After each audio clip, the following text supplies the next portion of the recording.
कदाचित् कालिन्दी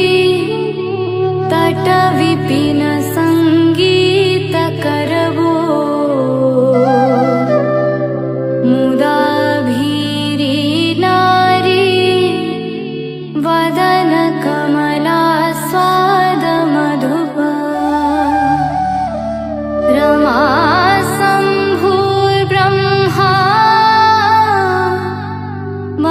पति गणेशार्चितपदो जगन्